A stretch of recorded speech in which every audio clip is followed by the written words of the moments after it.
Destruction चालू कर दीजिए। चलिए।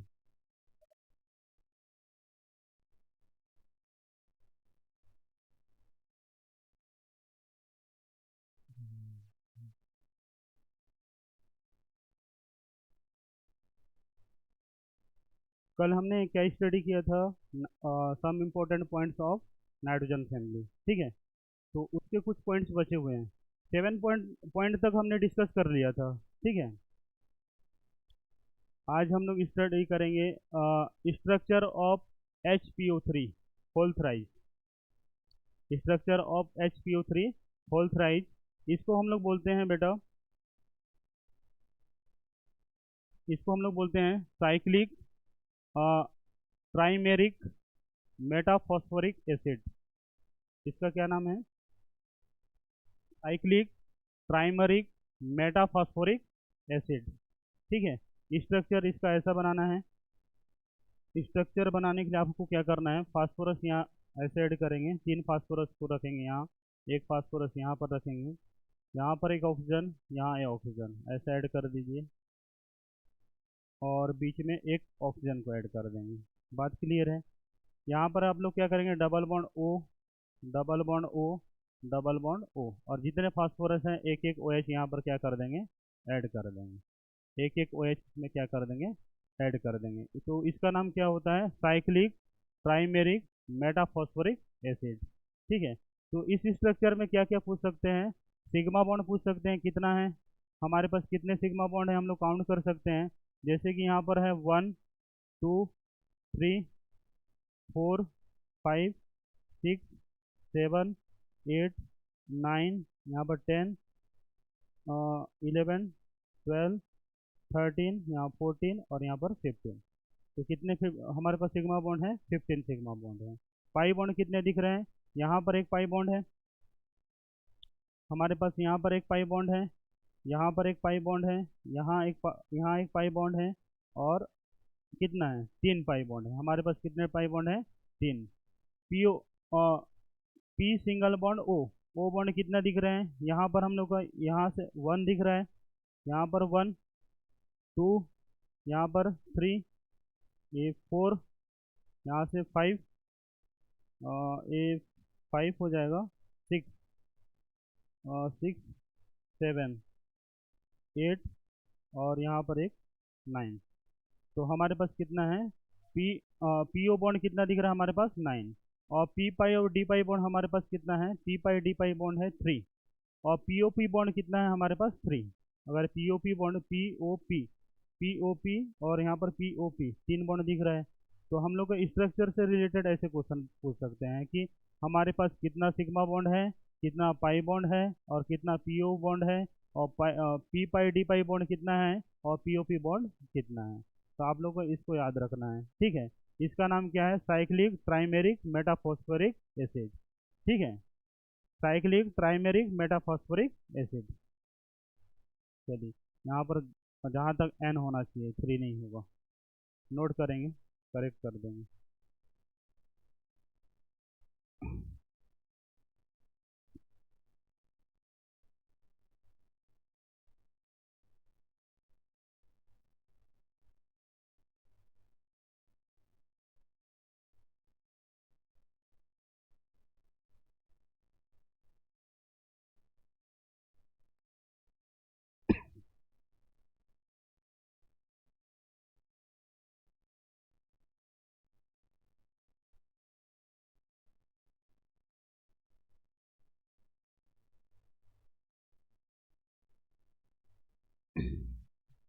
स्ट्रक्चर भी ला सकते हैं यहाँ से, डाउनलोडेड होगा।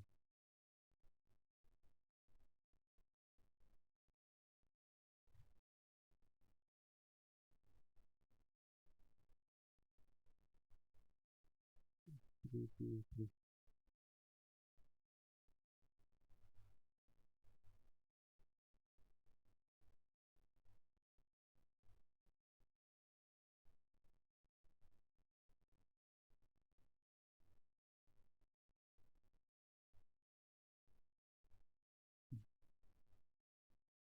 चलिए छोड़िए,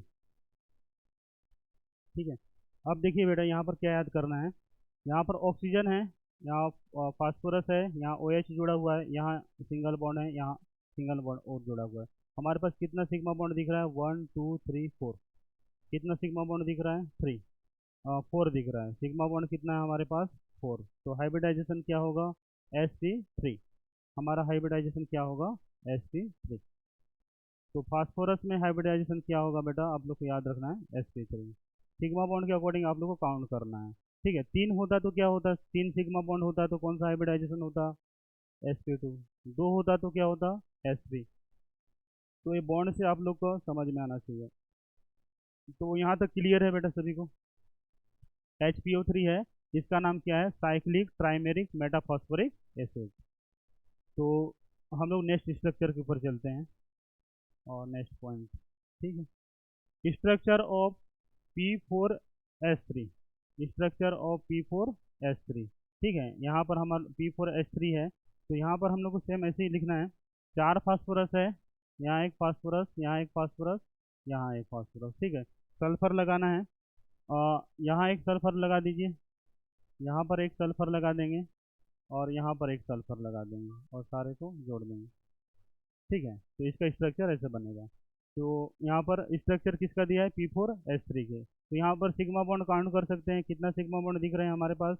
यहाँ पर 1 2 3 4 5 6 ये तो एक ही बॉन्ड होगा, 6 7 8, और एक है यहाँ पर 9। तो कितने सिग्मा बॉन्ड हमारे पास है? 9। पाई बॉन्ड दिख रहे हैं क्या यहाँ पर? डबल बॉन्ड दिख रहा है क्या? नहीं दिख रहा है, तो 0 होगा। लोन पेयर कितना होगा हमारे पास? टोटल होगा यहाँ पर 10। कितने लोन पेयर होंगे? फास्फोरस और सल्फर का दोनों को काउंट करके हमारे पास लोन पेयर कितना हो जाएंगे? 10। तो इसको नोट करेंगे।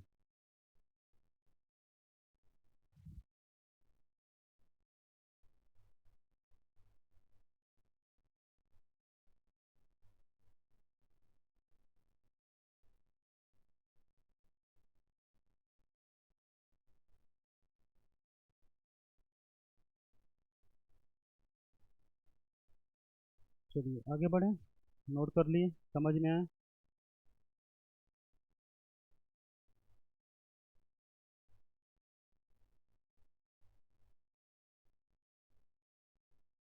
चलिए नोट करिए, उसके बाद आगे बढ़ते हैं।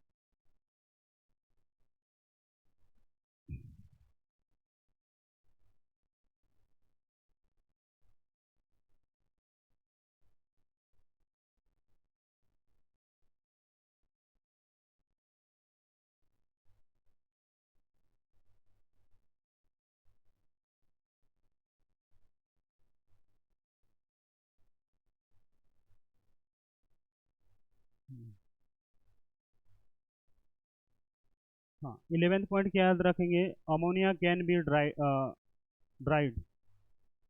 Dried over quick lime. ठीक है, dry drive ammonia can drive over quick lime, मतलब क्या है? ड्राई ड्राई ड्राई होगा, यहाँ ड्राइव नहीं होगा, ड्राई होगा। इसको चेंज कर देंगे। ठीक है, ammonia can be drive over quick lime, मतलब हम लोग क्या करते हैं? अमोनिया को अगर सुखाना है, ड्राई करना है, सुखाना है। ठीक है, यहाँ पर हम लोग ड्राइव नहीं होगा, ड्राई होगा। ठीक है, ड्राइव्ड हो जाएगा। अमोनिया का अगर हम लोग को सुखाना है, ठीक है, अमोनिया को सुखाना है, तो हम लोग कहाँ पर रखेंगे उसको? कैल्शियम ऑक्साइड के ऊपर में रखेंगे, तभी वो क्या हो जाता है? सूख जाता है। अगर यहाँ पर हम लोग का अमोनिया है, यहाँ पर हम लोग का अमोनिया है, NH3 है, और नीचे में हम लोग का क्या है? कैल्शियम ऑक्साइड है। तो अमोनिया को अगर उसको ड्राई करना है, तो हम लोग कैल्शियम ऑक्साइड के ऊपर में किसको रखते हैं? अमोनिया को रखते हैं, और उसको हम लोग क्या करते हैं? ड्राई करते हैं, सुखा लेते हैं। तो सुखाने, क्योंकि ये दोनों क्या करते हैं? बेसिक नेचर के होते हैं, और दोनों क्या होते हैं? आपस में मिलते नहीं हैं। तो अमोनिया को सुखाने के लिए हम लोग किसका यूज करते हैं? कैल्शियम ऑक्साइड का यूज करते हैं। ठीक है, reaction of NH3 with Cl2। अगर NH3 का हम लोग Cl2 के एक्सेस अमाउंट में हम लोग रिएक्ट करवाते हैं अमोनिया का क्लोरीन के साथ, अगर क्लोरीन हमारे पास क्या है? एक्सेस अमाउंट में है, तो ये क्या बनाता है?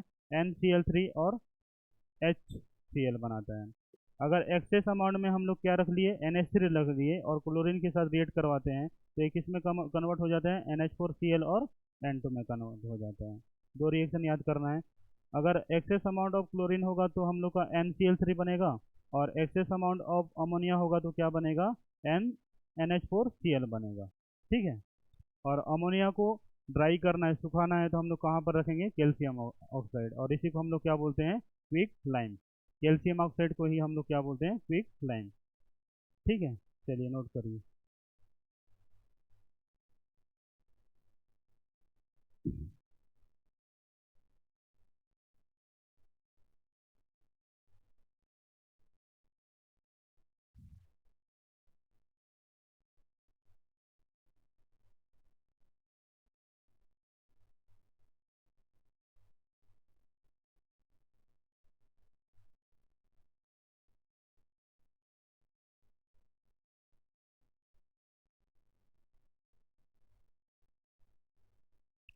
इसमें इसको राइड कर देंगे।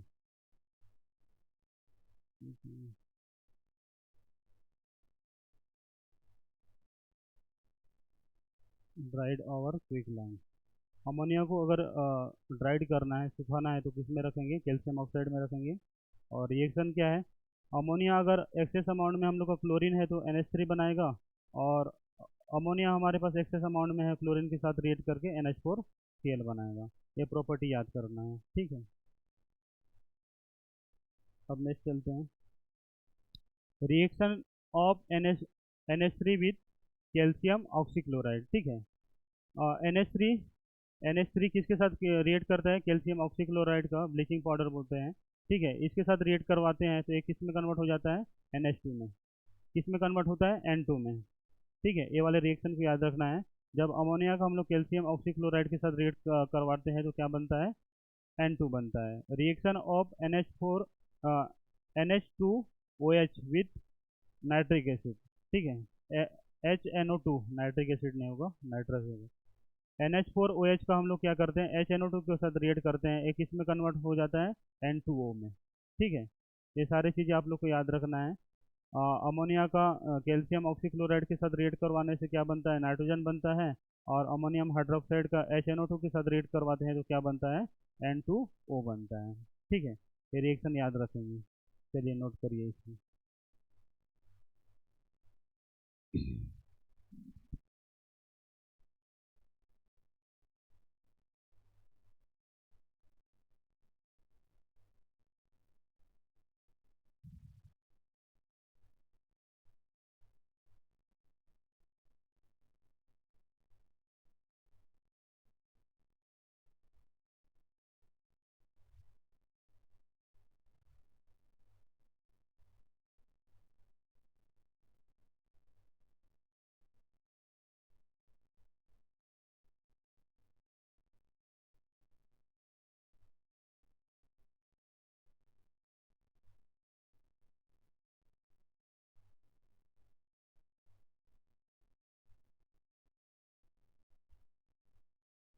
चलिए, हो गया, नोट हो गया।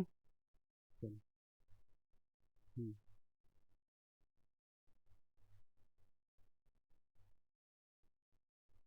ठीक है, हमारे पास एसिड दिया हुआ है, यहाँ पर क्या दिया है, HNO3 एक एसिड है। और किसी भी फॉर्मूला में सामने में H दिखेगा तो आप लोग को क्या समझना है, वो क्या है, एसिड होगा।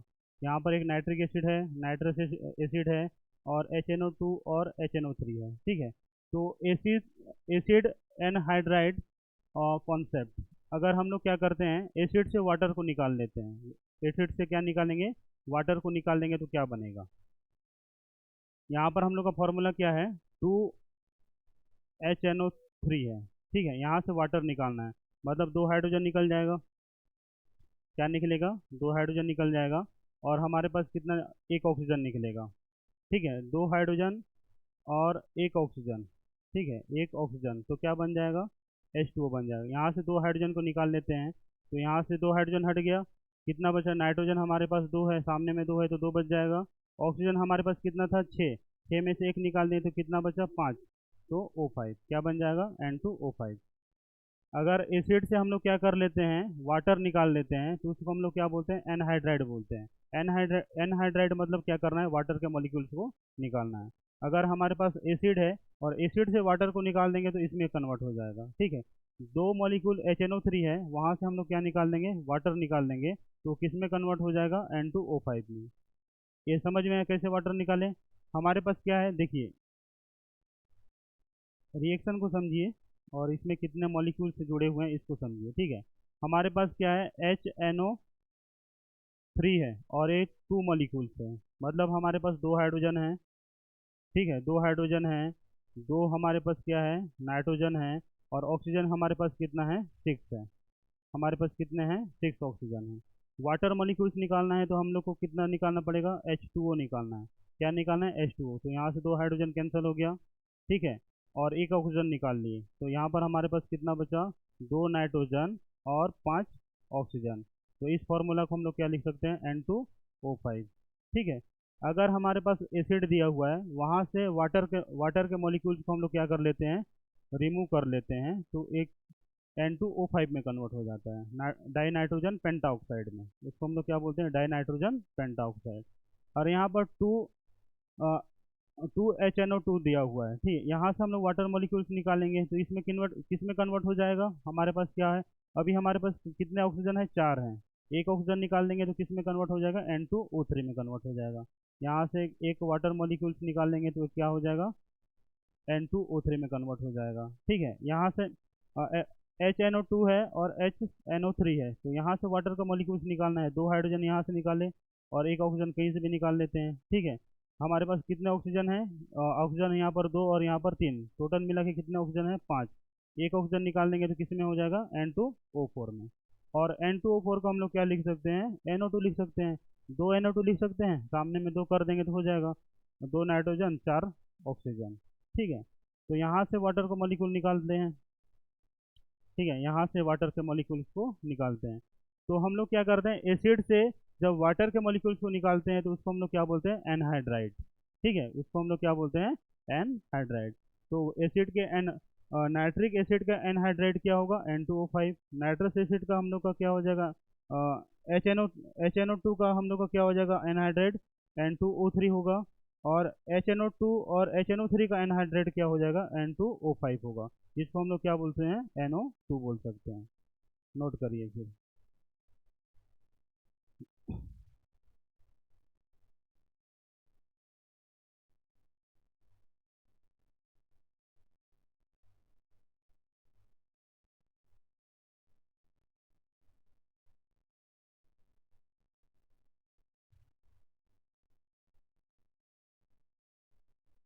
समझ में आए, श्रद्धा आए कि नहीं?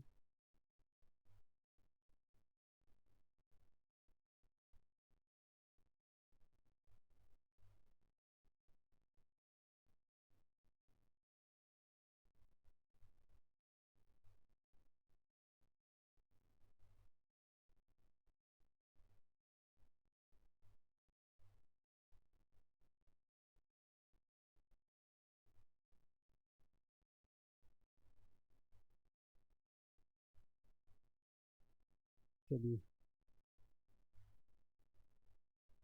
हाँ, यहाँ पर लिखेंगे, 16 पॉइंट है हमारे पास। Nitrogen does not form pentahalides. Nitrogen does not form pentahalides, nitrogen का पेंटाहेलाइड NCl5 नहीं बन सकता, ठीक है।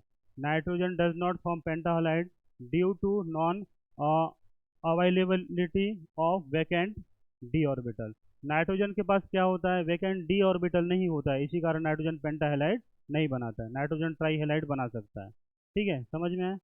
पहला रीजन क्या है, nitrogen does not form pentahalide, NCl5 नहीं बना सकता, ये ट्राईहेलाइड्स बना सकते हैं, ठीक है। क्यों नहीं बना सकता है, इसके पास वैकेंट डी ऑर्बिटल नहीं होता है, नाइट्रोजन के पास क्या होता है, वैकेंट डी ऑर्बिटल नहीं होता है। 17 पॉइंट क्या है, all trihalides of nitrogen except NH3 are unstable, only NF3 is stable due to greater extent of overlapping, due to extent of overlapping. इसमें क्या बताया है, all halides tri halides of nitrogen except NH3 are unstable, only NF3 is stable due to great extent of overlapping. दोनों में क्या होता है, great extent of overlapping होता है, इसी कारण NF3 ही क्या करते हैं, एग्जिट कर पाते हैं, बाकी नहीं करते हैं, समझ में है। इसके बाद बताया गया है, all trihalides except BiF3 are covalent in nature, BF3 in ionic due to Fajans rule. हमारे पास कितने हैं, देखिए all tri halides of BiF3 are covalent in nature. ठीक है, जितने भी ट्राई हेलाइड्स हैं BF3 भी हम लोग का क्या है, कोवेलेंट नेचर के होते हैं। लेकिन BF3, ये BiF3 है और ये क्या है, BF3 इन आयोनिक नेचर। और ये आयोनिक नेचर किसके कारण शो करते हैं, फजान्स रूल के कारण। समझ में है? ठीक है, all tri halides accept BF3, BF3 होगा, are covalent in nature, covalent in nature. ठीक है, covalent in nature, BF3 is ionic due to Fajans rule. BF3 ionic nature का होता है, किसके कारण होता है, फजान्स रूल के कारण होता है। ठीक है, इसके बाद देखेंगे BiCl5 does not exist due to inert pair of effect. BiCl5 हम लोग का नहीं बन सकता, क्यों नहीं बन सकता है, हम लोग का इनर्ट पेयर इफेक्ट के कारण। ठीक है, CrNAl aluminium does not react with HNO3 due to formation of passive film of oxide Cr2O3 and Al2O3। तो यहाँ पर क्या बताया, क्रोमियम और aluminium do not react with HNO3, HNO3 के साथ रिएक्ट नहीं करते हैं। क्यों नहीं करते हैं, इनका एक पेसिव फिल्म बन जाता है, किसका, क्रोमियम ऑक्साइड और एल्यूमिनियम ऑक्साइड का। इसी कारण हम लोग HNO3 के साथ ये रिएक्ट नहीं करते हैं। ये इसको लेक्चर 1 में भी बताया था। ठीक है, तो यहाँ पर क्रोमियम ऑक्साइड और एल्यूमिनियम के ऑक्साइड का पेसिव फिल्म बन जाता है, तो इसके साथ क्या करते हैं, HNO3 रिएक्ट नहीं कर पाता है। यहाँ पर BiCl5 does not exist due to inner pair effect के कारण, इनर पेयर इफेक्ट के कारण BiCl5 हम लोग का एग्जिस्ट नहीं करता है। इसके बाद हम लोग यहाँ पर देखेंगे, यहाँ पर नाइट्रोजन पेंटा ऑक्साइड पेंटा हेलाइड्स नहीं बन सकता है, क्योंकि इसके बाद वैकेंट डी ऑर्बिटल नहीं होता है। ठीक है, ऑल ट्राई हेलाइड्स में नाइट्रोजन नाइट्रोजन की जितने भी ट्राई हेलाइड्स हैं एक्सेप्ट NH3, NH3 को हम छोड़ के are unstable only NF3 is stable. NF3 क्या है, स्टेबल है, और इसका कारण है due to great extent of overlapping. Great extent of overlapping के कारण क्या होते हैं, ये स्टेबल फॉर्म में एग्जिट करते हैं। All tri halides of except BiF3 are covalent in nature, BF3 in ionic due to Fajans rule. Fajans rule के कारण हम लोग का BF3 क्या होता है, आयनिक नेचर का होता है। तो इसको नोट करेंगे।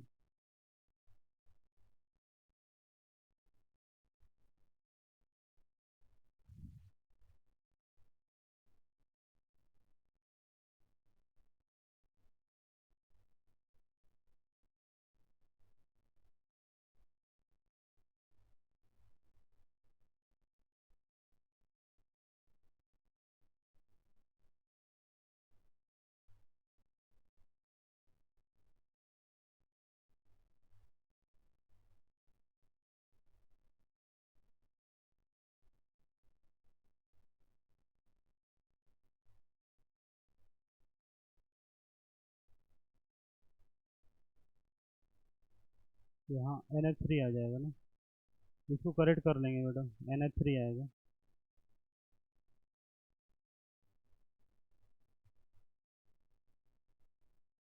NH3,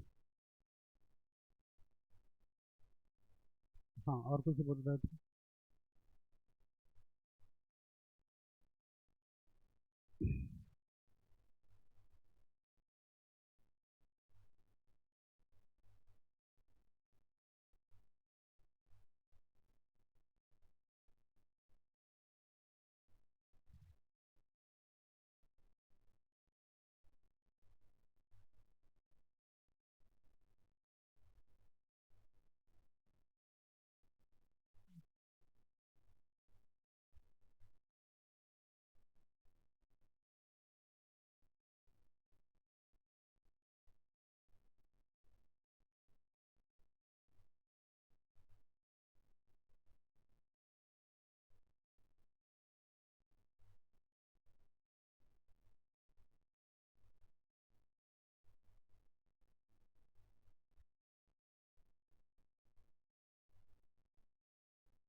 चलिए एक बार इसको पॉइंट्स को रिवाइज कर लेते हैं, ठीक है। तो यहाँ पर ना ये इसको थोड़ा करेक्ट कर लेंगे बेटा। BiF3 आएगा, ठीक है।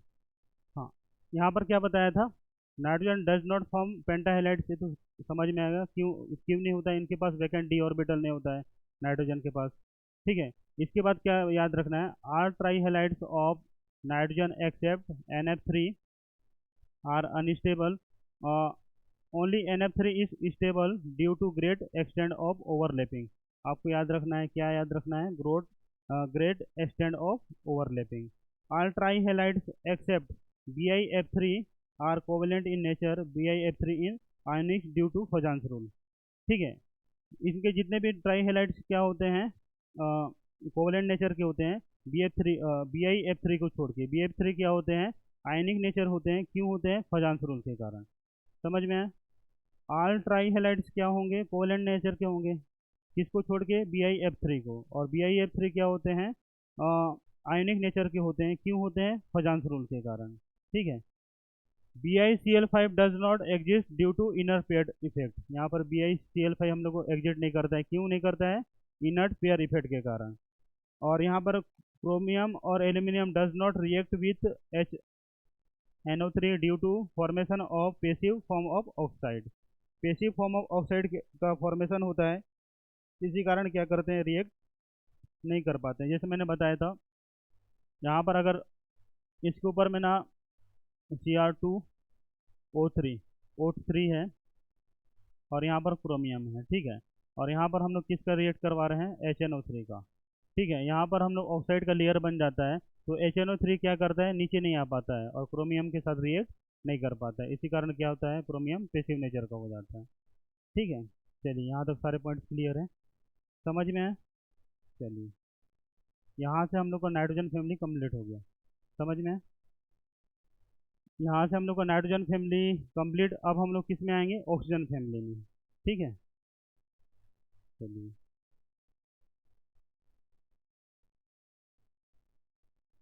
अच्छे से नोट कर लेंगे सभी।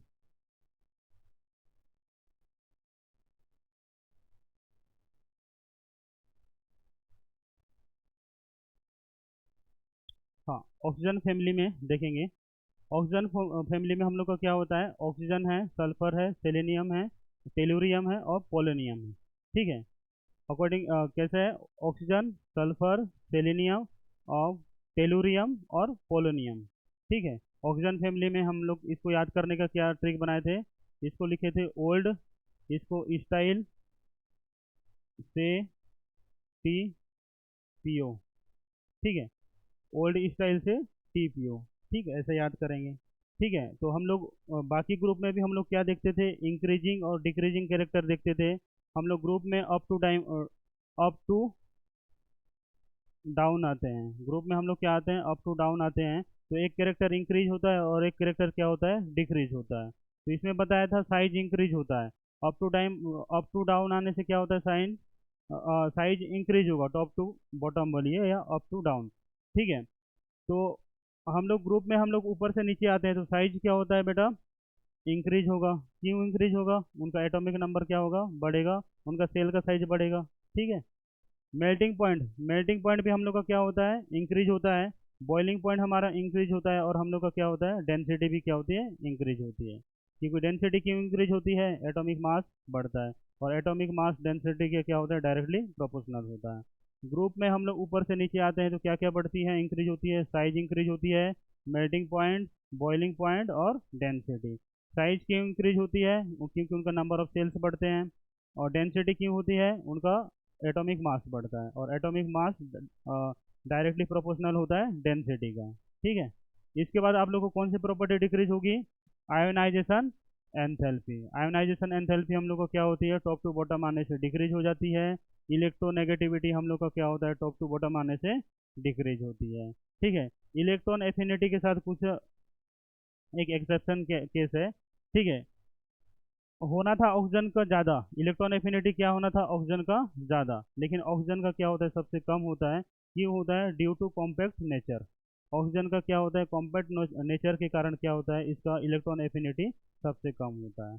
सल्फर का सबसे ज़्यादा होता है, और सेलुरियम, सेलियम और टेलुरियम, उसके बाद पोलोनियम, उसके बाद ऑक्सीजन। ठीक है, ऑक्सीजन का सबसे कम होता है इलेक्ट्रॉन एफिनिटी। क्यों होता है? ड्यू टू कॉम्पैक्ट नेचर, इसको याद रखना है। ठीक है, समझ में आया? कौन कौन सी प्रॉपर्टी होगी? टॉप टू बॉटम जाने से size, melting point, boiling point और डेंसिटी क्या हो जाएगी, इंक्रीज होगी। और क्या होगी, हम लोग आयोनाइजेशन एंथैल्पी और इलेक्ट्रॉन नेगेटिविटी क्या होगी, डिक्रीज होगी। ठीक है, फटाक से। और इसको याद करने का क्या तरीका है, ओल्ड स्टाइल से टी पियो।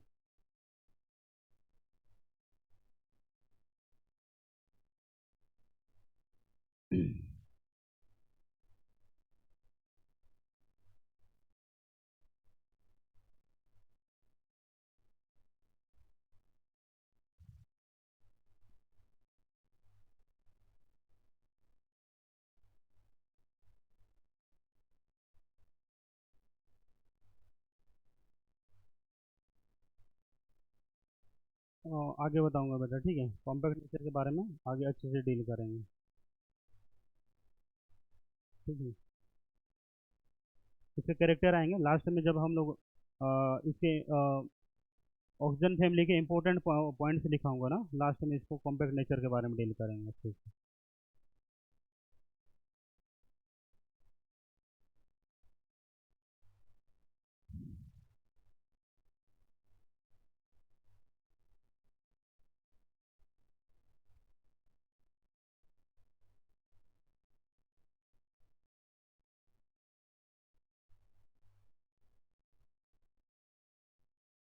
चलिए, हो गया, लिख लिए?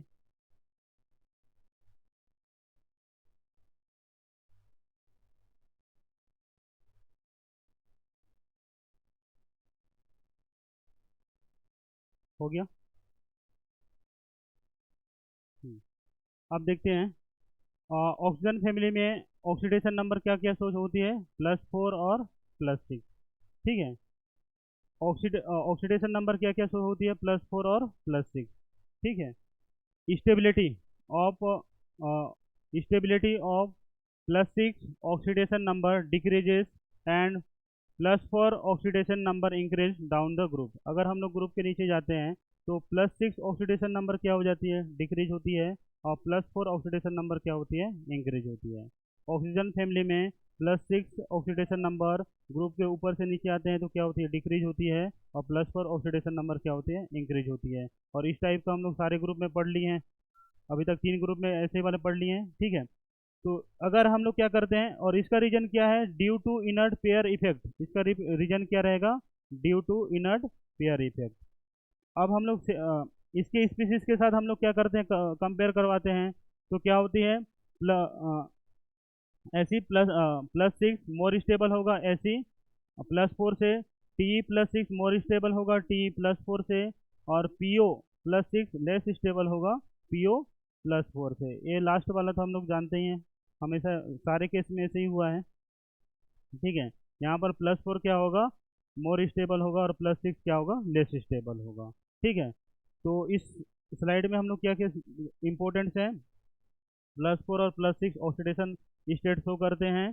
स्टेबिलिटी क्या होती है, टॉप टू बॉटम आते हैं तो डिक्रीज होती है, कौन सी, +6 और +4 की क्या होती है, इंक्रीज होगी। ठीक है, और इसका रीजन क्या है, due to inner pair effect के कारण। ठीक है, चलिए, उसके बाद Se+6 क्या होगा, मोर स्टेबल होगा Se+4 से, और Te+6 मोर स्टेबल होगा Te+4 से, PO+6 लेस स्टेबल होगा, PO4+ से।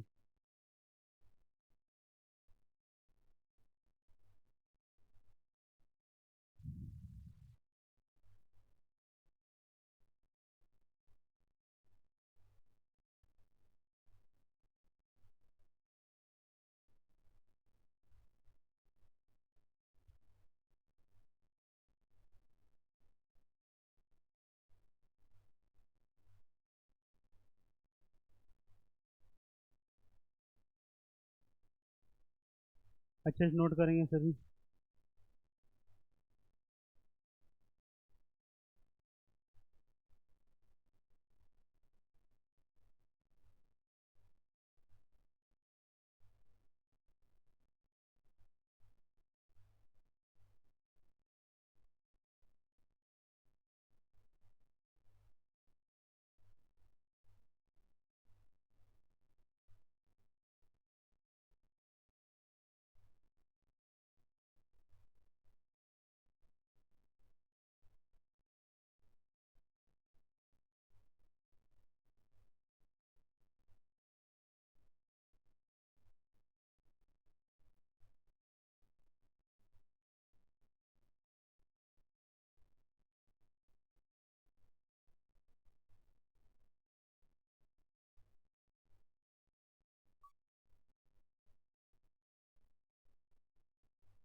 हो गया, नोट कर ली?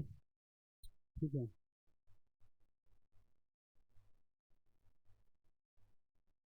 तो क्या क्या पॉइंट्स था? प्लस +4 और +6 होगा। +6 क्या होगा? ग्रुप में डिक्रीजेस होगा। और +4 क्या होगा? इंक्रीजेस होगा। इसका रीजन क्या है? Due to inner pair of effect है। और सेलेनियम +6 क्या होगा? मोर स्टेबल होगा ऐसी +4 से। और Te+6 मोर स्टेबल होगा Te+4 से। और ये वाला इसको एक्सेप्शन याद रखना है, PO+6 लेस स्टेबल होगा PO4 पर से। ठीक है। हाँ, अब देखेंगे oxidation number of oxygen. Oxygen के ऑक्सीडेशन नंबर क्या होते हैं? डिफरेंट डिफरेंट टाइप्स के होते हैं। ठीक है, डिफरेंट डिफरेंट टाइप के ऑक्सीडेशन नंबर होते हैं। ठीक है, इसको याद रखेंगे। ठीक है। तो O2-, ओ O2- है इसका, ऑक्साइड होगा, इसको हम लोग क्या बोलते हैं? ऑक्साइड बोलते हैं। और इसका ऑक्सीडेशन नंबर क्या होता है? -2। यहाँ पर माइनस 2 दिख रहा है तो क्या लिखेंगे? -2 होगा। O2-, इसको हम लोग क्या बोलते हैं? परऑक्साइड। और इसमें ऑक्सीडेशन नंबर कितना होगा? -1। कितना होगा? -1। मतलब हमारे पास दो ऑक्सीजन है। O2 मतलब क्या होगा? O2 मतलब क्या है हमारे पास? और दो ऑक्सीजन है। दो ऑक्सीजन है। यहाँ पर 2- है, मतलब यहाँ पर एक माइनस होगा और यहाँ पर एक माइनस होगा। तो एक ऑक्सीजन में कितना होगा चार्जेस? -1 आएगा। ठीक है। और चलिए, उससे एक्स के फॉर्म में निकालना चाहेंगे तो क्या हो जाएगा? 2x माइनस क्या हो जाएगा? यहाँ पर 2 हो जाएगा, -2 हो जाएगा। और x इज इक्वल टू क्या होगा? -2 डिवाइडेड बाई 2, 2 × 2। तो x इज इक्वल टू क्या आएगा? 1, -1। ऐसे भी निकाल सकते हैं। ठीक है। तो यहाँ पर परऑक्साइड में क्या होता है चार्जेस? ऑक्सीडेशन नंबर कितना होता है? -1। उसके बाद सुपर ऑक्साइड। सुपर ऑक्साइड में क्या होता है? -1/2। सुपर ऑक्साइड में क्या होता है? O2- होता है, इसको हम लोग क्या बोलते हैं? Super oxide. और इसमें चार्जेस क्या होता है? -1/2। O2+ और AsF6-, इसमें हम लोग का क्या चार्जेस होता है? ऑक्सीडेशन नंबर कितना होता है? +1/2। के KO3, इसमें ऑक्सीडेशन नंबर क्या होता है? -1/3। इसमें ऑक्सीडेशन नंबर क्या होता है? -1/3। O2F2 में इसमें ऑक्सीडेशन नंबर कितना होता है? +1। और जहाँ पर O2 लिखेगा उसमें क्या होता है? 0। ठीक है। जहाँ पर O2 लिखा होगा तो वहाँ पर ऑक्सीडेशन नंबर क्या होगा? 0। O2F2 में कितना होगा? +1। O2 O2F2 में हम लोग का क्या हो जाएगा? +1 होगा। और सारे ऑक्साइड में -2। O2 में कितना होगा? -1। O2- में सुपर ऑक्साइड में क्या होगा? -1/2। और O2+ AsF6- में +1/2 होगा। KO3 में -1/3। ये सारे ऑक्साइड को आप लोग को क्या करना है? सारे ऑक्साइड के ऑक्सीडेशन नंबर को क्या करना है बेटा? याद करना पड़ेगा।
चलिए, नोट कर लिए? चलिए। हाँ, अब हम लोग प्रॉपर्टीज देखते हैं। Properties, reactivity towards hydrogen. Hydrogen के साथ रिएक्शन करते हैं ऑक्सीजन फैमिली तो क्या बनाता है? H2O बनाएगा। ऑक्सीजन H2S, H2Se, H2Te और H2PO। ठीक है। तो इसमें हम लोग, इसमें भी क्या होता है? कुछ प्रॉपर्टी डिक्रीज होती है, कुछ प्रॉपर्टी क्या होती है? इंक्रीज होती है। तो H2O में हम लोग क्या होता है, bond energy top to bottom जाते हैं तो क्या हो जाती है बेटा, यहाँ पर जितने भी हाइड्रोजन के साथ रिएक्ट कर रहे हैं H2O, H2S, H2Se, H2P और H2PO, इसमें क्या होती है, बॉन्ड एनर्जी डिक्रीज हो जाती है। क्यों होती है, यहाँ पर क्या होता है, इनका साइज बड़ा होता है, साइज बड़े होते जाता है, तो हाइड्रोजन के साथ बॉन्डिंग क्या हो जाता है बेटा, इसका छोटा होता है। मतलब ये क्या होगा, यहाँ पर हम लोग का हाइड्रोजन का साइज ऐसा रहेगा और पीओ का साइज क्या है, ऐसा है। और इन दोनों के बीच में क्या हो जाएगा, साइज के डिफरेंस के कारण क्या होता है, बॉन्ड एनर्जी क्या हो जाती है, कम होती है। मतलब क्या है, बॉन्ड को आसानी से तोड़ सकते हैं। यहाँ पर क्या होगा, यहाँ इनका बॉन्डिंग ऐसा होगा, तो यहाँ से बॉन्डिंग हम लोग, इनका क्या है, बॉन्डिंग स्ट्रॉन्ग है, यहाँ पर बॉन्डिंग क्या होगा, थोड़ा सा बड़ा होगा, यहाँ पर क्या हो जाएगा बॉन्डिंग, और थोड़ा सा बड़ा होगा, यहाँ पर बॉन्डिंग क्या हो जाएगा, और बड़ा होगा, यहाँ पर ऐसा रहेगा। तो ऊपर से नीचे आ रहे हैं तो इसमें हम लोग बॉन्ड को आसानी से तोड़ सकते हैं। ठीक है, तो बॉन्ड एनर्जी क्या होगी, इसको तोड़ने में कम लगेगी, तो bond energy top to bottom आने से क्या हो जाती है, डिक्रीज हो जाती है। ठीक है, और बॉन्ड आसानी से टूट जाते हैं तो थर्मल स्टेबिलिटी भी क्या होती है, डिक्रीज होगी। ठीक है, बॉन्ड एंगल हम लोग जानते हैं, बॉन्ड एंगल को हम लोग किससे कंपेयर कराते हैं, इलेक्ट्रोनेगेटिविटी से। और टॉप टू बॉटम आते हैं तो इलेक्ट्रोनेगेटिविटी क्या होती है, डिक्रीज होती है, और डिक्रीज होगी तो बॉन्ड एंगल भी क्या हो जाएगी, डिक्रीज होगी। ठीक है, तो क्या क्या चीज़ें होंगी, बॉन्ड एनर्जी, थर्मल स्टेबिलिटी और बॉन्ड एंगल क्या होती है, टॉप टू बॉटम लाने से डिक्रीज हो जाएगी। अब देखिए यहाँ से क्या होगा, यहाँ पर सारे में एच एच दिया हुआ है, और एक किसी के साथ भी रिएक्ट करके एच एच दे सकते हैं, एच दे सकते हैं, मतलब क्या होंगे, एसिड होंगे। तो ऊपर से नीचे आने से एसिडिक नेचर क्या होती है, एसिडिक स्ट्रेंथ बढ़ती है। और ये एच दे रहे हैं, तो जो एच देता है उसको हम लोग क्या बोलते हैं, रिड्यूसिंग बोलते हैं। तो इसको हम लोग क्या बोलते हैं, इनका नेचर क्या होता है, रिड्यूसिंग नेचर का होता है। तो हम लोग का क्या होता है, इनका बॉन्ड लेंथ भी क्या होता है, टॉप टू बॉटम आने से इंक्रीज होगा। ठीक है, इसके बाद मेल्टिंग पॉइंट और बॉइलिंग पॉइंट में कुछ एक्सेप्शन है। ठीक है, इसमें क्या होता है, मेल्टिंग पॉइंट और बॉइलिंग पॉइंट वाटर का क्या होता है, सबसे ज़्यादा होता है। क्यों होता है, इसका इंटरमोलिकुलर हाइड्रोजन बॉन्डिंग के कारण। ठीक है, वाटर का मेल्टिंग पॉइंट पॉइंट और बॉइलिंग पॉइंट सबसे ज़्यादा होता है। क्यों होता है, उसमें क्या होता है, इंटरमोलिकुलर हाइड्रोजन बॉन्डिंग। ये वाला एक्सेप्शन है, इसको याद रखना है। वाटर में हाइड्रोजन बॉन्डिंग के कारण क्या होता है, मेल्टिंग पॉइंट और बॉइलिंग पॉइंट क्या होता है, सबसे ज़्यादा होता है।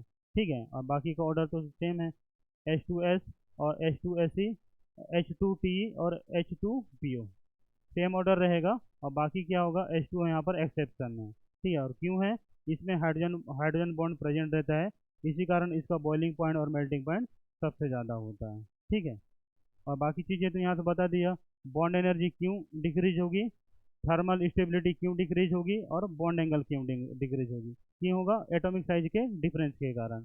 ठीक है, और एसिडिक स्ट्रेंथ मतलब क्या है, आसानी से H प्लस दे सकते हैं, तो एसिडिक स्ट्रेंथ क्या होती है, यहाँ पर बढ़ती है।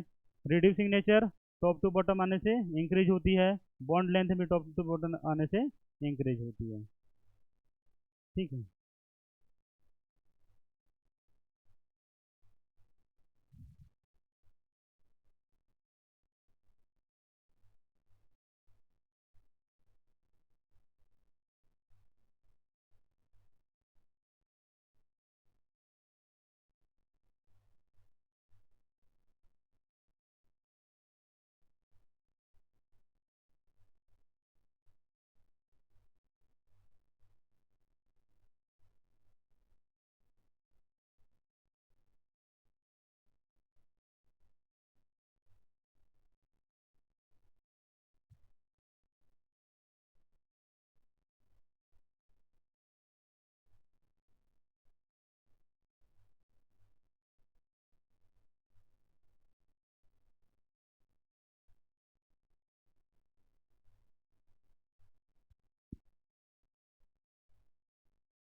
तो नोट कर लिए, आगे बढ़ें, समझ में आया सभी को।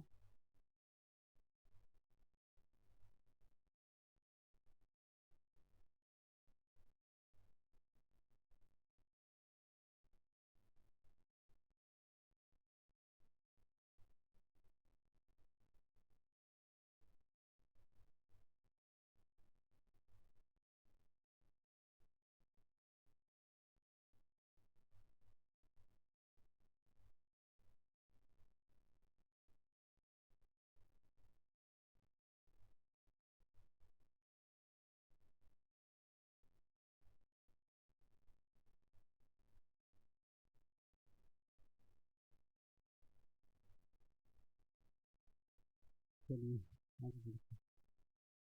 हाँ, अब सेकंड पॉइंट देखेंगे, reactivity toward oxygen. Reactivity toward oxygen, तो ऑक्सीजन के साथ हम लोग EO2 और EO3 वाला कंपाउंड बनेगा। ऑक्सीजन के साथ क्या बनेगा, EO2 और EO3 वाला कंपाउंड बनेगा। ठीक है, जैसे कि हम लोग बात कर सकते हैं, अ,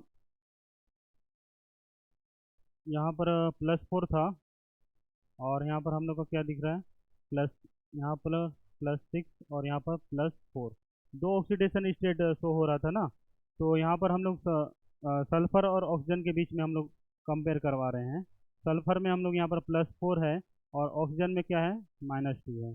ठीक है, ऑक्सीजन में हम लोग का क्या रखते हैं हम लोग,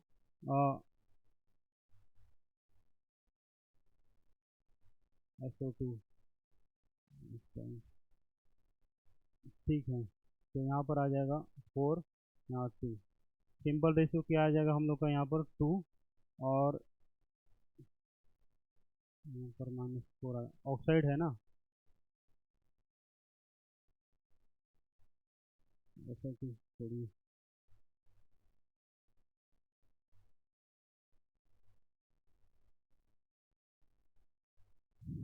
ठीक है। यहाँ पर दो ऑक्सीडेशन स्टेट शो करते हैं, +4 और +6 में। यहाँ पर क्या बनता है, O3 बन जाता है, और SO2, SeO2, TeO2 और PoO2। ठीक है, तो हम लोग यहाँ पर देखते हैं, ऊपर से नीचे आते हैं तो क्या होते हैं, ऑक्सीडाइजिंग पावर जो क्या होती है, इंक्रीज होती है। टॉप टू बॉटम आएंगे तो क्या होगा, ऑक्सीडाइजिंग पावर क्या होगा, इंक्रीज होगा। सेम यहाँ पर है, EO3 में +6 वाला ऑक्सीडेशन नंबर वाले हैं, तो यहाँ पर क्या होगा, यहाँ पर एक कंपाउंड नहीं बनाएगा, यहाँ से कंपाउंड बनेगा SO3, SeO3, TeO3 और PoO3। और यहाँ पर भी क्या होता है, ऑक्सीडाइजिंग पावर क्या होती है, इंक्रीज होती है। मतलब दो ऑक्सीडेशन स्टेट है, तो दोनों ऑक्सीडेशन स्टेट वाले जो भी कंपाउंड बनाएंगे, वहाँ पर क्या होती है, ऑक्सीडाइजिंग पावर क्या होगी, इंक्रीज होगी, क्योंकि ऑक्सीजन है, और ऑक्सीजन ऑक्सीजन ज़्यादा है तो किसी को भी क्या कर देगा, ऑक्सीडाइज कर देगा। तो ऑक्सीडाइजिंग पावर क्या होती है, टॉप टू बॉटम जाते हैं तो इंक्रीज होती है। ठीक है, और ऑक्सीडाइजिंग पावर क्या होता है, जहाँ पर EO3 वाले कंपाउंड हैं, उसकी ज़्यादा होगी EO2 वाले कंपाउंड से। मतलब क्या है, यहाँ पर इसकी ज़्यादा होगी, और इसकी यहाँ पर जो ग्रुप है इसकी ऑक्सीडाइजिंग पावर सबसे ज़्यादा होगी एज कम्पेयर टू इसकी। ठीक है, तो EO3 वाले कंपाउंड की ऑक्सीडाइजिंग पावर क्या होगी, ज़्यादा होगी EO2 वाले कंपाउंड से। रिएक्टिविटी टूवर्ड्स, अब हम लोग देखेंगे हेलोजन्स में। हेलोजन्स में हम लोग टू टाइप्स के हेलोजन बनेंगे, EX4 वाले और EX6 वाले। तो यहाँ पर हम लोग कोवलेंट कैरेक्टर की बात करते हैं, तो EX6 की कोवलेंट कैरेक्टर ज़्यादा होती है, और EX4 की कोवलेंट कैरेक्टर क्या होती है, कम होती है। और कोवलेंट कैरेक्टर को हम लोग कैसे कंपेयर कराते हैं, फजान्स रूल से, स्मॉल कैटायन और बिग एनायन से।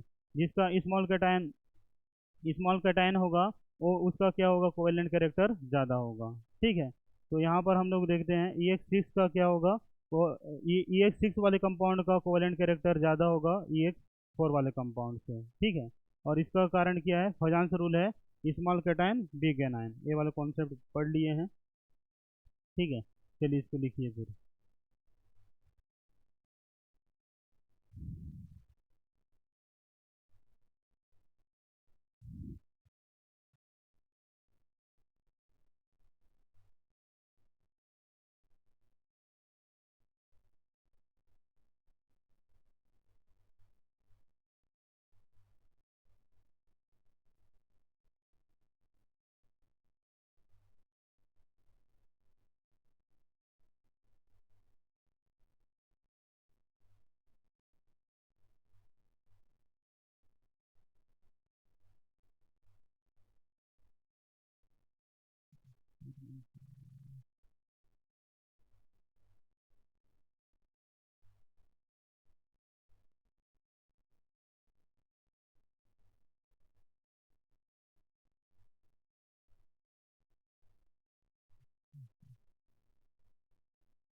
हाँ, O3 ने इसमें इसमें O3 तो वहाँ पर बना हुआ है बेटा, इसमें नहीं बनेगा, ठीक है, ये एक्सेप्शन है।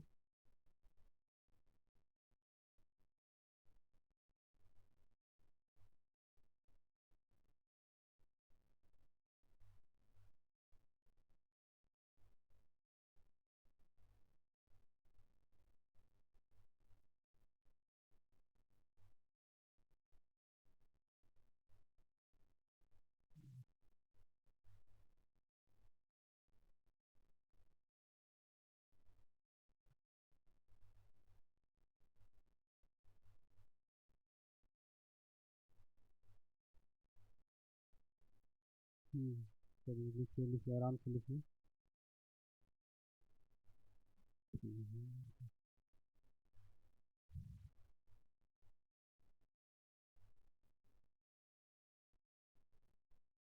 चलिए,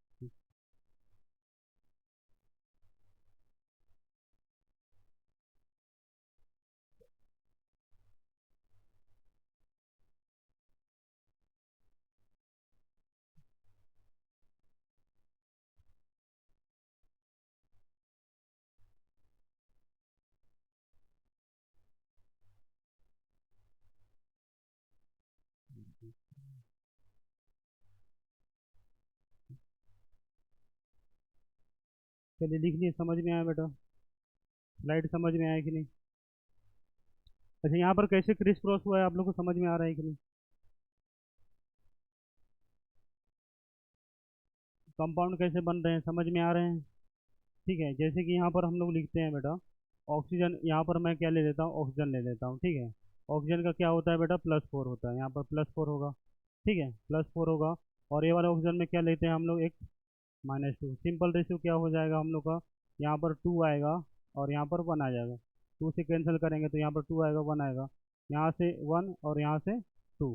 तो हमारे पास क्या होगा, 1 ऑक्सीजन और 2 हो जाएगा।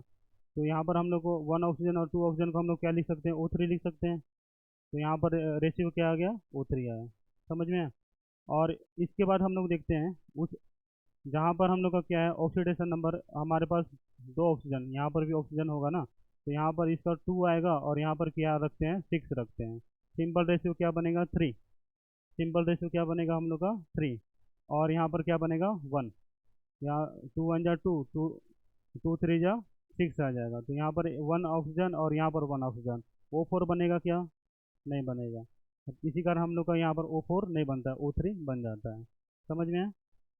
O4 नहीं बन सकता, बाकी कंपाउंड हम लोग का बन सकते हैं, ठीक है। क्रिस्पर समझ में है? इसके साथ करके देखें।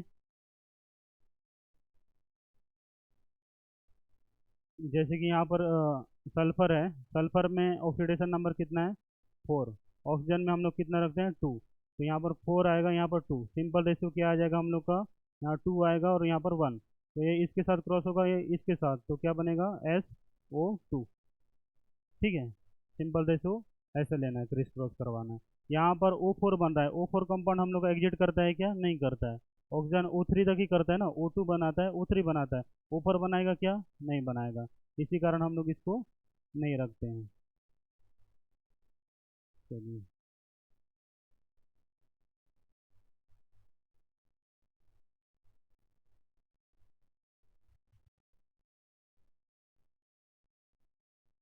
ठीक है। Some important compounds of oxygen का देखते हैं। डाई ऑक्सीजन, जिसको हम लोग क्या बोलते हैं, O2। O2 को हम लोग क्या बोलते हैं, डाई ऑक्सीजन। O2 को हम लोग क्या बोलेंगे, dioxygen. Method of preparation देखेंगे, इसको कैसे बनाते हैं, MnO3। MnO3, यहाँ पर M क्या होगा, मेटल, लिथियम होगा। MnO3 होगा, यहाँ पर क्या होगा, M लिथियम होगा। तो ये किस में कन्वर्ट हो जाएगा, M2O, NO2, और क्या बनेगा हम लोग का कंपाउंड, O2 बनाएगा। क्या बनाएगा हम लोग का कंपाउंड, O2। ठीक है। अगर MnO3 है और यहाँ पर क्या है, all alkali metals accept lithium, lithium यहाँ पर आ गया है। यहाँ पर हमारे पास क्या है, MnO3 है और यहाँ पर जितने भी अल्कली मेटल्स रखे हुए हैं, तो यहाँ पर क्या बनेगा, अगर लिथियम को छोड़ के बाकी अल्कली मेटल्स के नाइट्राइड यहाँ पर प्रेजेंट है, तो यहाँ पर क्या बनेगा, MnO2, और साथ में हम लोग का कंपाउंड क्या बन जाएगा, O2 बनेगा। ठीक है। NO3 का होल ट्वाइज, और यहाँ पर क्या है, आल अल्कली अर्थ मेटल को रखा जाता है। एम की जगह क्या रखेंगे, आल अल्कली अर्थ मेटल को रखेंगे, तो यहाँ पर क्या बनाएगा, MO और NO2, और लास्ट में क्या बन जाएगा हम लोग का कंपाउंड O2 बनेगा। ठीक है, साथ में अल्कली अर्थ मेटल के साथ हम लोग क्या रखना है, जिंक, कॉपर और लेड को भी रखना है। ठीक है, तो इसका मेथड ऑफ प्रिपरेशन में क्या हो सकता है, MnO3 रखेंगे, अगर लिथियम लिथियम के नाइट्राइड रखते हैं तो क्या बनेगा, M2O NO2 प्लस O2 बनेगा। ठीक है, अगर यहाँ पर क्या करते हैं, लिथियम को छोड़ के आल अल्कली मेटल को रखते हैं, अल्कली मेटल को रखते हैं, तो क्या बनेगा, MnO2 और O2 बनेगा। और यहाँ पर क्या लिखते हैं, M की जगह अल, अल्कलाइन अर्थ मेटल को रखते हैं, और जिंक, कॉपर और लेड को रखते हैं, तो क्या बनेगा, MO NO2 और O2 बनेगा। तो ये मेथड ऑफ प्रिपरेशन है ऑक्सीजन के। ठीक है, नोट करेंगे।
चलिए, नोट नोट कर लिए, आगे बढ़ें।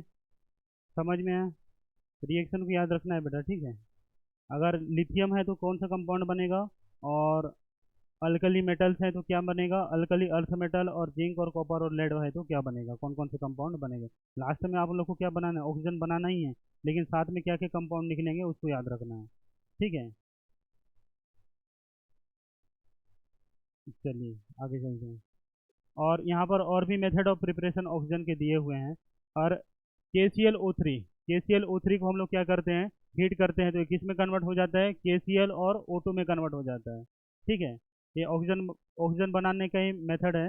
KClO3 को हम लोग क्या करते हैं, हीट करते हैं, तो किस में कन्वर्ट हो जाता है, KCl और O2 में। KMnO4 पोटेशियम परमैंगनेट, इसको हम लोग हीट करेंगे तो ये K2MnO4 और MnO2 और O2 में कन्वर्ट हो जाता है। ठीक है, मैग्नीज पोटेशियम परमैंगनेट और मैग्नीज ऑक्साइड और ऑक्सीजन में कन्वर्ट हो जाते हैं। ठीक है, K2Cr2O7, K2Cr2O7 क्या होता है, ऑरेंज रेड कलर का होता है। इसको हीट करेंगे तो किस में कन्वर्ट हो जाएगा, K2Cr2O4 में। और ये येलो कलर का होता है, Cr2O3, और हम लोग का क्या बनाएगा कंपाउंड, O2 बनाएगा। ठीक है, इसको हम लोग क्या बोलते हैं, मिनिमम और रेड लेड, और इसको हम लोग बोलते हैं सिंदूर, PB3O4। PB3O4 को हम लोग हीट करेंगे तो ये किस में कन्वर्ट हो जाएगा, PBO, और ऑक्सीजन में देगा। और PBO को हम लोग क्या बोलते हैं, लिथार्ज। ठीक है, अ, सिंदूर को हम लोग क्या करते हैं, हीट करते हैं, तो ये PBO और ऑक्सीजन में कन्वर्ट हो जाता है। H2O, हाइड्रोजन पेरोक्साइड को हम लोग गर्म करेंगे तो किस में कन्वर्ट होगा, H2O और ऑक्सीजन में कन्वर्ट हो जाएगा। Hg2O, इसको भी हीट करेंगे तो किस में कन्वर्ट हो जाएगा, Ag प्लस O2 में। HGO, इसको हीट करेंगे तो Ag और O2 में कन्वर्ट हो जाते हैं। ठीक है, अगर हम लोग वाटर का हम लोग इलेक्ट्रोड यूज करते हैं, तो कैथोड पे हम लोग का क्या होता है, कैथोड में हमारा रिडक्शन होता है, और एनोड में क्या होता है, ऑक्सीडेशन होता है, और हमारे पास यहाँ पर क्या मिलता है, ऑक्सीजन मिलता है। तो ऑक्सीजन बनाने की इतने सारे मेथड हैं। ठीक है, सारे रिएक्शन को क्या करना पड़ेगा बेटा, रटना पड़ेगा, और कुछ नहीं करना है। और सारे में आप लोग को क्या बनाना है, ऑक्सीजन बनाना है। तो लेकिन रिएक्शन को आप लोग को क्या करना पड़ेगा, रटना पड़ेगा, समझना पड़ेगा। ठीक है, चलिए नोट करेंगे। और इसमें कोई ऑप्शन नहीं है बेटा, आप लोग रिएक्शन को देखेंगे, रटेंगे और क्या क्या कंपाउंड बन रहे हैं उसको याद करेंगे। ठीक है।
चलिए आगे बढ़ें।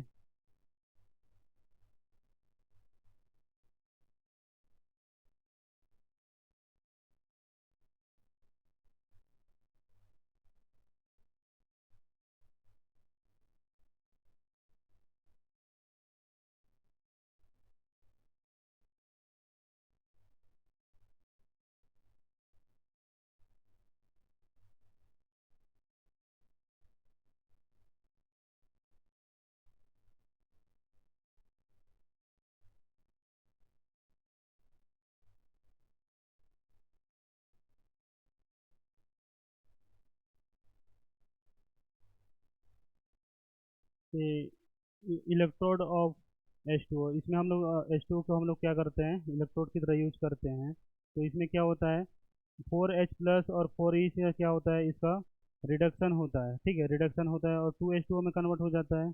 और एनोड में क्या होता है, ऑक्सीडेशन होता है 4OH- का, तो इसमें 2H2O बनता है। ठीक है, 2H2O O2+, 4 इलेक्ट्रॉन बाहर निकल जाते हैं। ठीक है, ऑक्सीडेशन होता है।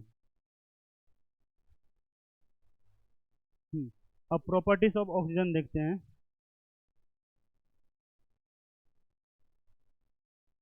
ठीक है, क्या क्या प्रॉपर्टी है ऑक्सीजन का। ऑक्सीजन को हम लोग क्या करते हैं, मेथेन के साथ रिएक्ट करवाते हैं। ऑक्सीजन को मेथेन के साथ रिएक्ट करवाते हैं तो ये कन्वर्ट हो जाता है बेटा CO2 और H2O में। ऑक्सीजन मेथेन के साथ रिएक्ट करता है और किस में कन्वर्ट हो जाता है, CO2 और H2O में। मेथेन ऑक्सीजन को हम लोग ना जिंक सल्फाइड के साथ रिएक्ट करते हैं और जिंक ऑक्साइड और किस में कन्वर्ट होता है, सल्फर डाइऑक्साइड में। ठीक है, अब हम लोग क्या करते हैं, ऑक्सीजन को जिंक के साथ रिएक्ट करवाते हैं तो ये कन्वर्ट होता है जिंक ऑक्साइड में। किस में कन्वर्ट हो जाएगा, जिंक ऑक्साइड में।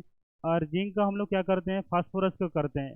फास्फोरस का अलग अलग अमाउंट लेंगे तो क्या बनेगा, PbO, PbO2, Pb3O4, 3 कंपाउंड बना सकते हैं। ठीक है, ऑक्सीजन को हम लोग फास्फोरस के साथ रिएक्ट करवाएंगे तो क्या बनेगा, PbO भी बन सकता है, PbO2 भी बन सकता है, P3O4 भी बन सकता है। ठीक है, तो हम लोग क्या करते हैं, ये इसके ऊपर डिपेंड करता है कितने अमाउंट में हम लोग क्या लेते हैं, फास्फोरस ले रहे हैं। ठीक है, ऑक्सीजन को हम लोग क्या करते हैं, सिल्वर के साथ रिएक्ट करवाते हैं तो किस में कन्वर्ट होता है, सिल्वर ऑक्साइड में। ऑक्सीजन को हम लोग क्या करते हैं, एल्यूमिनियम के साथ रिएक्ट करवाते हैं तो क्या बनाते हैं, एल्यूमिनियम ऑक्साइड में। ठीक है, तो ये सारी चीज़ें आप लोग को याद होना चाहिए। ऑक्सीजन मेथन के साथ रिएक्ट करेगा, कार्बन डाइऑक्साइड वाटर बनाएगा। ऑक्सीजन जिंक सल्फाइड के साथ जिंक ऑक्साइड और सल्फर डाइऑक्साइड। ऑक्सीजन जिंक के साथ जिंक ऑक्साइड। ऑक्सीजन फास्फोरस के साथ पीबी होगा, लेड होगा, ठीक है। ऑक्सीजन लेड के साथ लेड ऑक्साइड और लेड के डिफरेंट डिफरेंट ऑक्साइड बना सकते हैं। लेड डाइऑक्साइड यहाँ पर क्या बनाएगा, लेड ऑक्साइड PbO3O4 बना सकते हैं, ठीक है। अमाउंट डिपेंड करेगा पीबी हम लोग कितना ले रहे हैं, ठीक है।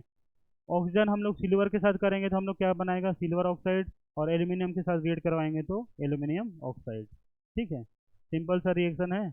इसके बाद देख लेंगे ऑक्सीजन क्या होता है बेटा, कलरलेस होता है। ऑक्सीजन कौन सा कलर का होता है, कलरलेस होता है। अगर कलर होता है तो दिखता है ना हमारे नेचर में, ठीक है, कलरलेस होता है। और ये क्या होता है बेटा, पैरामैग्नेटिक नेचर का होता है। और ऑक्सीजन का बॉन्ड ऑर्डर क्या आता है हम लोग का, 2। ऑक्सीजन 2 बॉन्ड बनाते हैं ना, तो बॉन्ड ऑर्डर कितना आता है हम लोग का, 2। इतने सारी चीज़ें आप लोग को याद रखना है प्रॉपर्टीज में।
चलिए हो गया, नोट कर लिए, समझ में आया, ठीक है। अब हम लोग देखते हैं बेटा, ऑक्सीजन का दूसरा कंपाउंड है ओजोन, ठीक है। ओजोन को आप लोग जानते हैं, आप लोग पुराने बुक में पढ़े होंगे, हम पृथ्वी से 15 किलोमीटर दूर की ऊंचाई पर ओजोन का लेयर पाया जाता है, ठीक है। जो हानिकारक पैराबैग्निक किरणों को क्या करती है, अवशोषित करती है। ये हम लोग फिजी बुक में पढ़ते हैं ना, और एक चैप्टर होता है, ठीक है। और ओजोन के बारे में हम लोग पढ़ाते हैं, ओजोन डे के बारे में भी हम लोग पढ़ते हैं, ठीक है। ओजोन लेयर क्या हो रहा है बेटा, हम लोग को बहुत सारे यूवी रेस, अल्ट्रावायलेट रे को क्या करता है, एब्जॉर्ब कर लेता है, और हम लोग को क्या करता है, स्किन कैंसर वगैरह से बचा लेता है, ठीक है। हमारा जो लाइट आता है उसमें अल्ट्रावायलेट रे होती है। अगर वो अल्ट्रावायलेट रे क्या करेगी, हमारे स्किन के ऊपर में पड़ेगी, तो हमारा स्किन क्या हो जाएगा बेटा, तुरंत रिएक्ट कर लेगा, कैंसर हो सकता है, या बहुत सारी बीमारियां हो सकती है, ठीक है। तो हमारे कुछ अनुभवी लोग ने क्या कर लिया है, फ्रिज वगैरह बना लिए हैं, एसी बना लिए हैं, और दिन भर एसी चलाते रहते हैं। इसके कारण क्या हो रहा है बेटा, ओजोन लेयर क्या हो जा रहा है, छेद हो जा रहा है। लगातार उसका क्या हो रहा है बेटा, उसका छेद बढ़ते जा रहा है। अगर वो छेद बड़ा हो जाएगा, ओजोन लेयर तबाह हो जाएगा, तो हम भी खत्म हो जाएंगे, ठीक है। तो हम लोग जो भी बनाए हैं, हम लोग का विनाश के कारण ही बनाए हैं। और इंसान जो भी बनाता है उसका कुछ अलग ही हो जाता है। हाँ, अभी कुछ देर के बाद एसी चलाएंगे, और एसी से क्या निकलता है, एसी रेफ्रिजरेटर से कौन सा गैस निकलता है, CFC, क्लोरोफ्लोरोकार्बन। और क्लोरोफ्लोरोकार्बन ही क्या करता है, ओजोन के लेयर को छेद कर रहा है, ठीक है। ओजोन का फॉर्मूला क्या है बेटा, O3 है, ठीक है। मेथड ऑफ प्रिपरेशन की बात करेंगे, जब हम लोग O2 को, 3O2 को हम लोग क्या करते हैं, इलेक्ट्रिक डिस्चार्ज देते हैं। 3O2 को हम लोग क्या करते हैं, इलेक्ट्रिक डिस्चार्ज देते हैं, तो वो किस में कन्वर्ट हो जाता है, O3 में कन्वर्ट हो जाता है। O2 को हम लोग किस में कन्वर्ट कर सकते हैं, O3 में कन्वर्ट कर लेते हैं, ठीक है। और इसका प्रॉपर्टी क्या होता है, O3 is pile blue gas. ये कौन सा गैस होता है, पाइल ब्लू गैस होता है।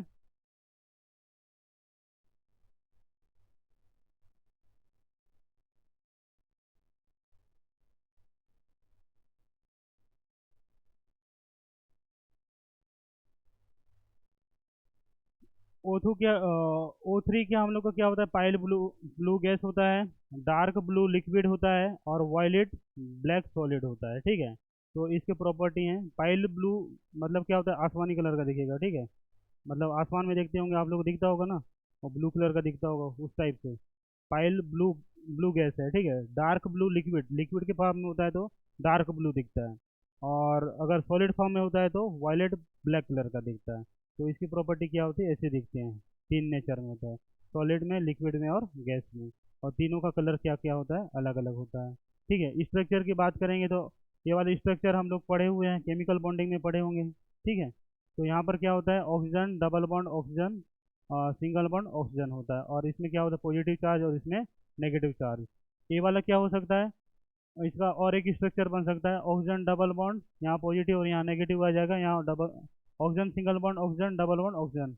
ये दो स्ट्रक्चर हम लोग एग्जिट कर सकते हैं। ठीक है, और इसको हम लोग बॉन्ड के फॉर्म में दिखाएंगे तो क्या हो सकता है, O single bond, O single bond O. ठीक है, अगर एक्स और वाई को हम लोग बोलेंगे, एक्स और वाई का बॉन्ड का लेंथ हम मानेंगे, तो दोनों का बॉन्ड का लेंथ कितना होता है, लगभग लगभग इक्वल होता है। यहाँ पर ए वाले ऑक्सीजन और ए वाले ऑक्सीजन का बॉन्ड का लेंथ, और ए ऑक्सीजन और ए वाले ऑक्सीजन का बॉन्ड का लेंथ, दोनों हम लोग इसको एक्स माने और इसको वाई माने, तो दोनों का बॉन्ड बॉन्ड लेंथ क्या होता है, लगभग लगभग इक्वल होता है। ठीक है, बॉन्ड ऑर्डर की बात करते हैं तो बॉन्ड ऑर्डर इसमें कितना होता है, O3 का बॉन्ड ऑर्डर कितना होता है, 1.5 आता है। ठीक है, O3 का बॉन्ड ऑर्डर हम लोग का कितना आता है, 1.5। चलिए, यहाँ तक समझ में है। ऑक्सीजन के हम लोग क्या करेंगे, इलेक्ट्रिक डिस्चार्ज देंगे तो क्या बन जाएगा हम लोग का, ओजोन बन जाएगा। और ओजोन कितना होता है, इसके तीन फॉर्म एग्जिट करते हैं, सॉलिड, लिक्विड और गैस में। और अलग अलग कलर दिखते हैं, गैस में होगा पाइल ब्लू होगा, और लिक्विड में डार्क ब्लू, और सॉलिड में वायलेट ब्लैक कलर का होगा। ठीक है, और इसका स्ट्रक्चर ऐसे बनेगा। ठीक, चलिए।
चलिए, हो गया, नोट कर लिए सभी।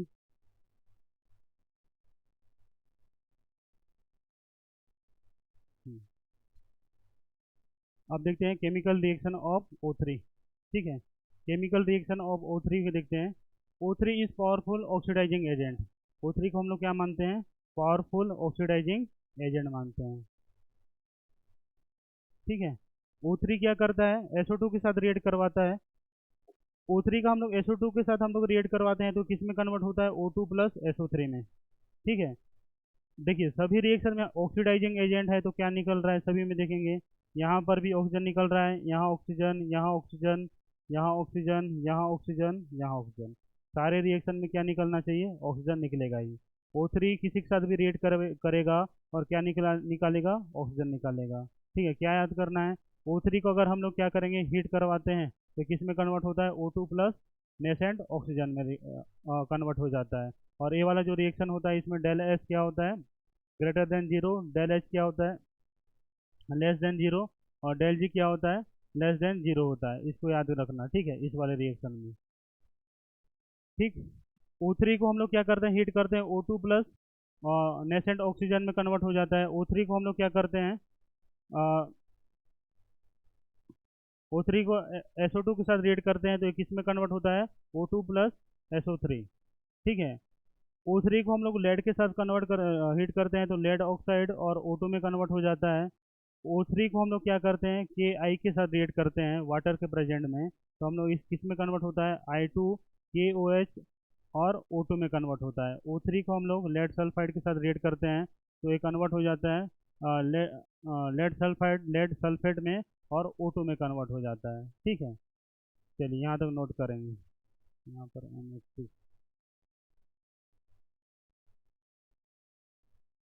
देखिए रिएक्शन कुछ नहीं है बेटा, इसी कारण मैं फटाफट बोल दे रहा हूँ। ठीक है। ऐसा लग रहा होगा सर इतना फास्ट क्यों पढ़ा रहे हैं, ये इसमें कुछ याद करने का नहीं है, आप लोग को ये समझना है रिएक्शन क्या है, इसी कारण मैं फटाफट करवा दे रहा हूँ। ठीक है। और इसमें ये सारी चीज़ें तो आप लोग को याद ही करना ही पड़ेगा, रिएक्शन में कुछ है ही नहीं।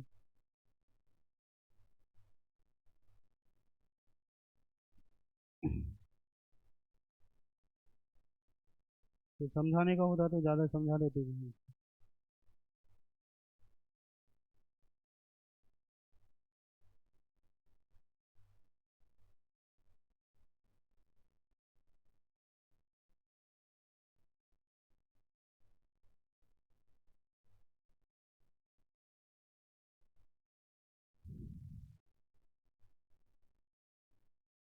यहाँ कर देना Na।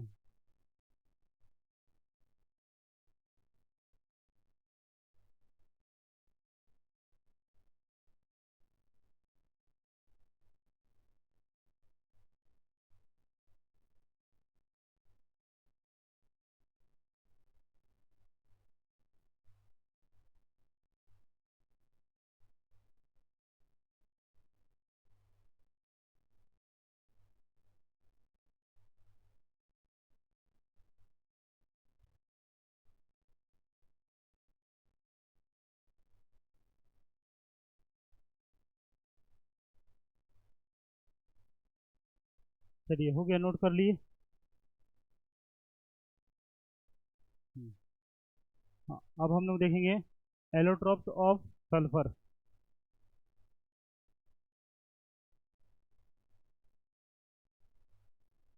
एलोट्रॉप्स ऑफ सल्फर में देखेंगे ये अल्फा सल्फर। ठीक है। अल्फा सल्फर क्या होता है, it is the formed by evaporation the solution of sulphur in carbon disulphide. ठीक है। यहाँ पर एसिड है, एसिड है अल्फा फॉर्म में है, और एक इसमें कन्वर्ट होता है बीटा एसिड में कन्वर्ट हो जाता है। ये एक ये होता है रोम्बिक, रोम्बिक येलो में होता है। और बीटा एसिड किस में होता है, इसमें मोनोक्लिनिक कलरलेस होता है। बीटा एसिड किस में कन्वर्ट हो जाता है, मोनोक्लिनिक।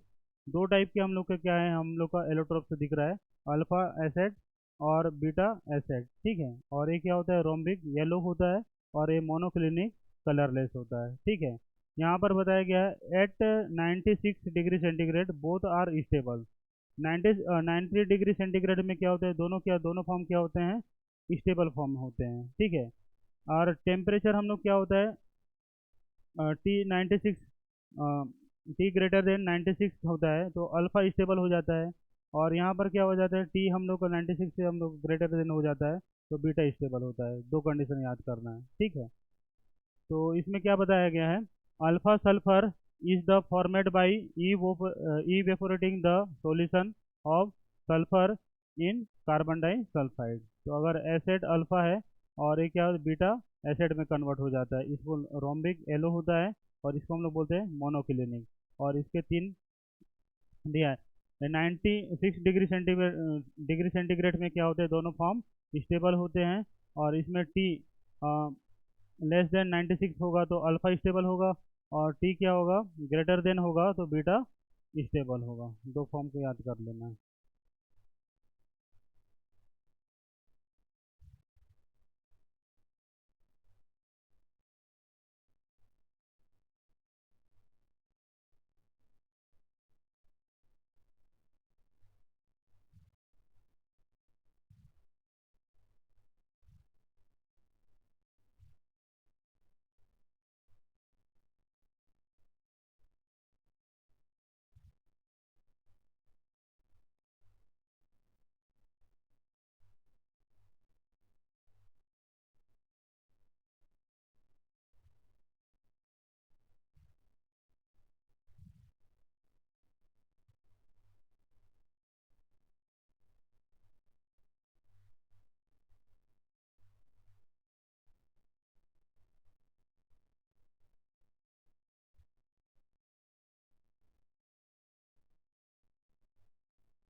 चलिए आगे बढ़ें।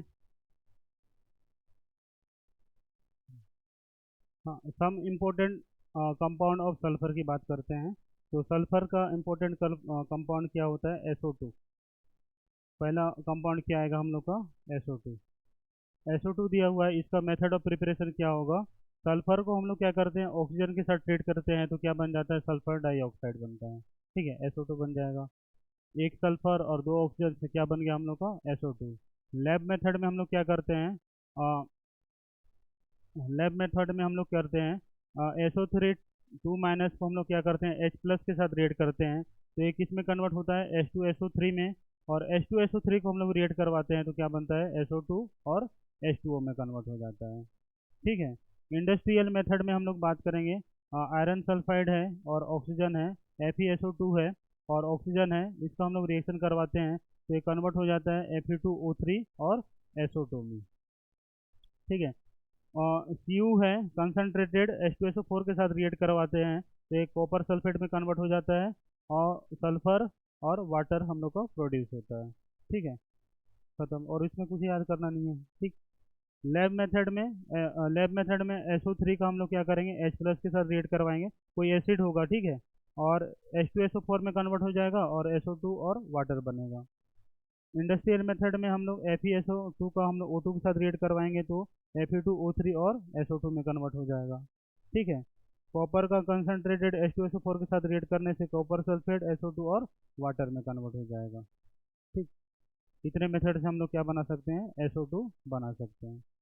इसको नोट करिए, फिर हम लोग रिएक्शन की तरफ जाएंगे।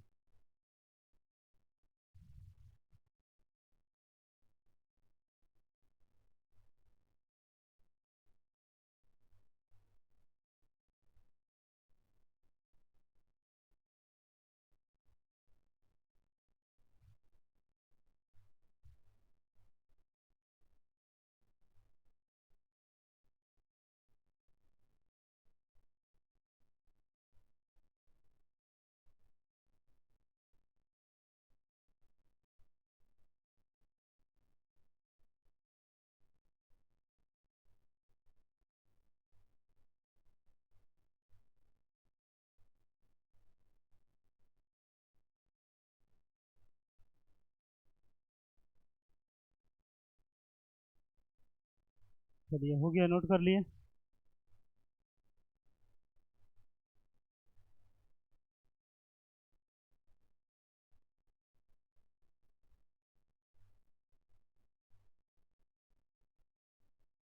चलिए आगे बढ़ते हैं। प्रॉपर्टीज की बात करेंगे तो SO2 क्या होता है? कलरलेस गैस होता है। ठीक है, कलरलेस गैस है, पंजेंट गैस है, मतलब इसकी जो भी स्मेल होती है बहुत क्या होती है? तीक्ष्ण होती है, तेज होती है। सॉल्युबल इन वाटर, वाटर में क्या हो जाता है? सॉल्युबल हो जाता है। लिक्विड, लिक्विफाइड हो जाएगा एट रूम टेम्परेचर में। रूम टेम्परेचर में क्या होता है? लिक्विफाइड हो सकते हैं, लिक्विड के फॉर्म में एग्जिट करेंगे। ठीक है। Colourless, pungent, soluble in water, liquefied at room temperature. Room temperature में हम लोग इसको हम लोग क्या कर सकते हैं? लिक्विफाइड कर सकते हैं।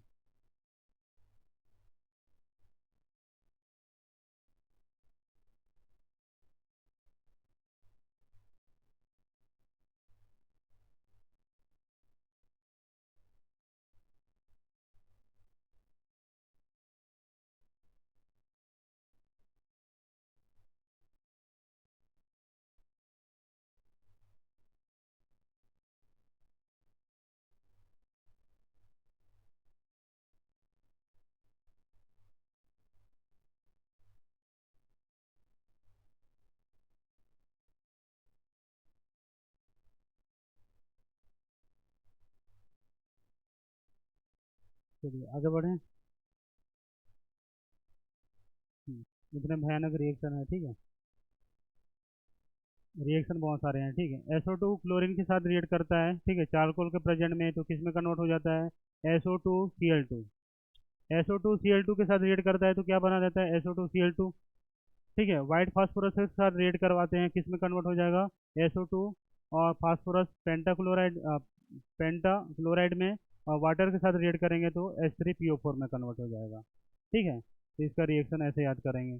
ठीक है, SO2 Cl2 से हम लोग क्या बना है, SO2 Cl2, और ये वाइट फास्फोरस के साथ रिएक्ट करता है, SO2 और फास्फोरस पेंटाक्लोराइड के साथ पेंटाक्लोराइड बनाता है। फास्फोरस पेंटाक्लोराइड फिर वाटर के साथ रिएक्ट करवाते हैं SO2 और फास्फोरस पेंटाक्लोराइड का, तो ये किस में कन्वर्ट हो जाते हैं, H3PO4 में। ठीक है, चलिए पहला रिएक्शन ये हुआ।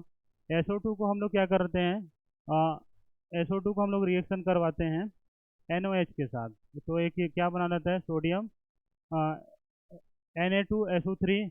अब एक्सेस अमाउंट ऑफ SO2 और H2O के साथ रिएक्ट करने से सोडियम हाइड्रोजन सल्फेट में कन्वर्ट हो जाता है। ठीक है, सल्फाइड NaHSO3 में। SO2 का रिएक्शन हम लोग कराते हैं H2S के साथ, तो S बाहर निकल जाता है और किस में कन्वर्ट हो जाते हैं, H2O में कन्वर्ट हो जाते हैं। SO2 हम लोग का ऑक्सीजन के साथ रिएक्ट करता है वेनेडियम पेंटाऑक्साइड के प्रेजेंट में, तो ये किस में कन्वर्ट हो जाता है, SO3 में कन्वर्ट हो जाते हैं। ये रिएक्शन थोड़ा सा इंपॉर्टेंट है, याद करना है। ठीक है, SO2 ऑक्सीजन के साथ रिएक्ट करता है किसके प्रेजेंट में, वेनेडियम पेंटाऑक्साइड के, तो किस में कन्वर्ट हो जाता है, SO3 में। SO2 आयरन के साथ रिएक्ट करते हैं और वाटर के प्रेजेंट में, तो एक किस में कन्वर्ट हो जाते हैं, ये ऑक्सीडाइज हो जाते हैं Fe2+ में, SO4 2- में और H+ में।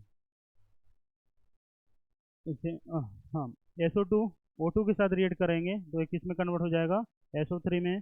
SO2 का KMnO4 के साथ रिएक्ट करते हैं तो एक किस में कन्वर्ट होते हैं, K2SO4 H2SO4 और MnSO4 में कन्वर्ट होते हैं। ठीक है, SO2 का हम लोग किसके साथ रिएक्ट करेंगे, K2Cr2O7 के साथ, H एसिड के प्रेजेंट में, H+ के प्रेजेंट में, तो ये किस में कन्वर्ट होगा, K2SO4 में, H2O में और Cr2SO4 का होल थ्राइज में। ठीक है, ये रिएक्शन को बेटा याद करना है। ठीक है, इसमें कुछ भी लॉजिक नहीं है, बस देखना है, याद करना है। ठीक, इसी कारण फटाफट करवा दे रहे हैं कि आप लोग रिएक्शन को देखें, समझें और नोट करें। ठीक है, किसी किसी जगह पर ऐसा हो सकता है बेटा, जैसे कि वाटर यहाँ पर इसके प्रेजेंट में हो सकता है। ठीक है, मैंने क्या किया, थोड़ा सा मिक्स करके लिखवा दिया है, आप लोग समझे।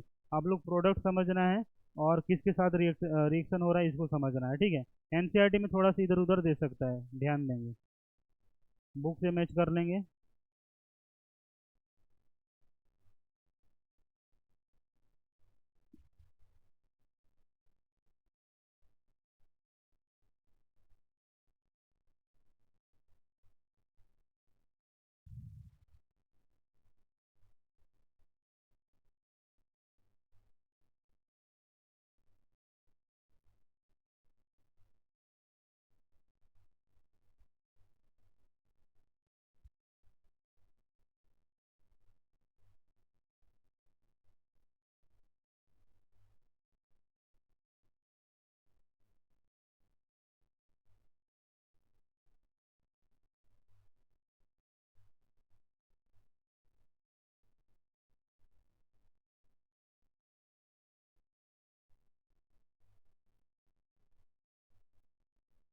कल ही हमारा टेस्ट है क्या,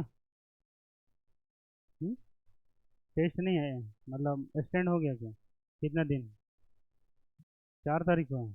अच्छा है, बढ़िया है। राउंड को मतलब दशहरा वगैरह के बाद होगा, विजयदशमी के बाद। ठीक है, अपने अंदर के राउंड को मार देना, उसके बाद आ जाना। सभी के अंदर में एक एक राउंड छुपा होगा। ठीक है,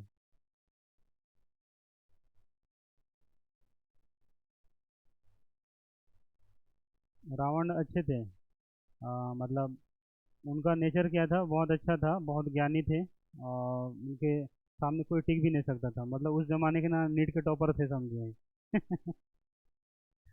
उतना उनके पास ना नॉलेज वगैरह था, लेकिन थोड़ा सा ना अहंकारी हो गए, थोड़ा सा वो नेचर के कारण ईगो आ गया। ठीक है, आप लोगों में ईगो नहीं होना चाहिए, और जितना अगर कोई, वो महात्मा गांधी वाला बोलते हैं ना, एक गाल दिखा दें तो कोई मार दें तो दूसरा गाल दिखा देना चाहिए। ठीक है, अभी कर सकते हैं, कोई दिक्कत वाली नहीं है।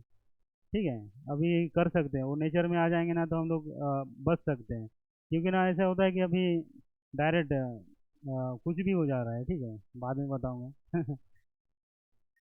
अब यूट्यूब में चले जाएगा ना, फिर बोलेंगे सर क्या क्या बातें करते हैं।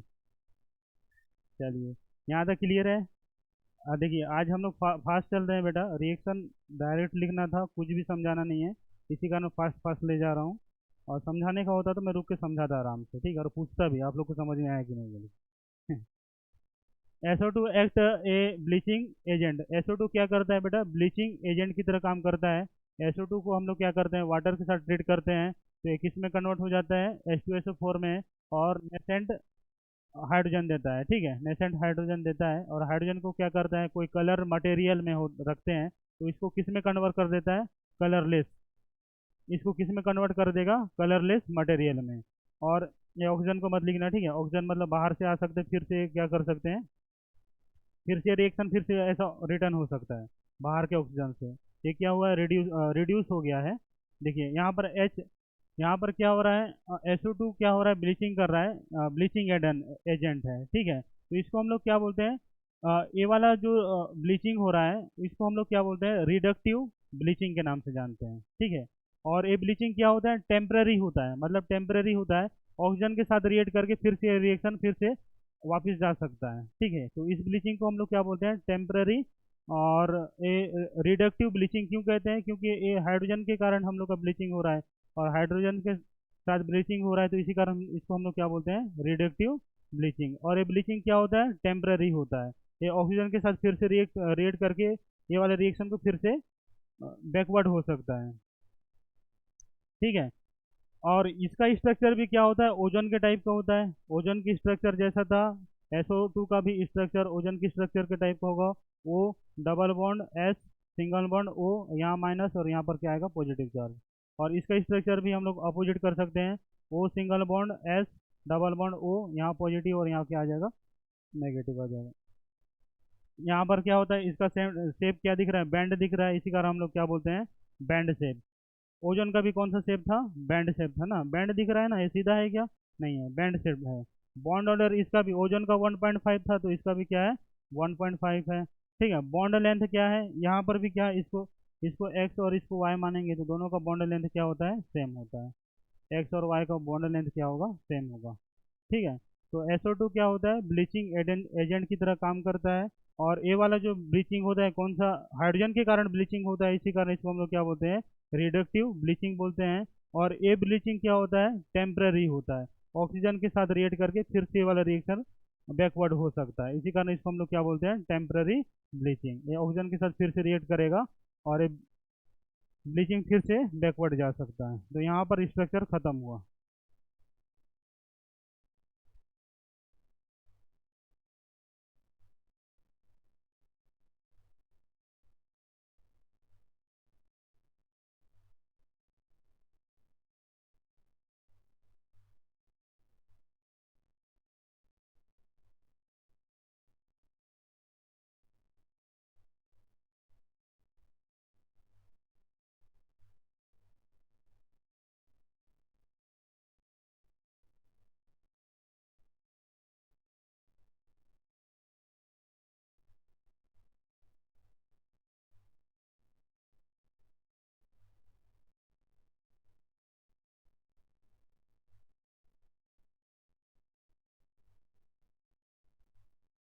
चलिए हो गया, नोट कर लिए।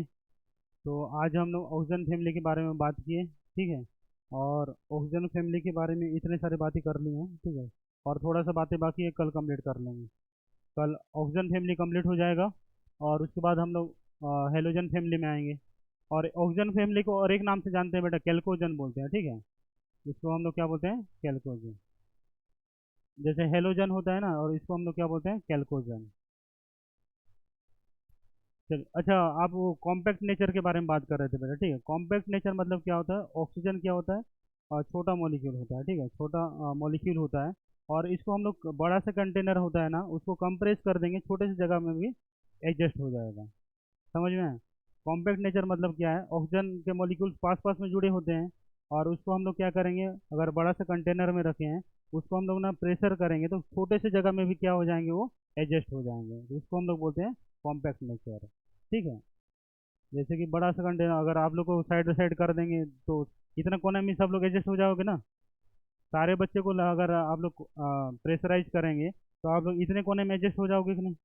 तो ऑक्सीजन भी क्या होता है, उसका मॉलिक्यूल्स क्या होते हैं, पास पास में कॉम्पैक्टली क्या हो जाते हैं, पैक हो जाते हैं, इसी नेचर के कारण उसका ना वो वाला मेल्टिंग पॉइंट और बॉइलिंग पॉइंट क्या था, ज़्यादा था। चलिए आज के लिए इतना ही, और मिलते हैं अगली क्लास में। कोई नहीं जाएंगे, ठीक है।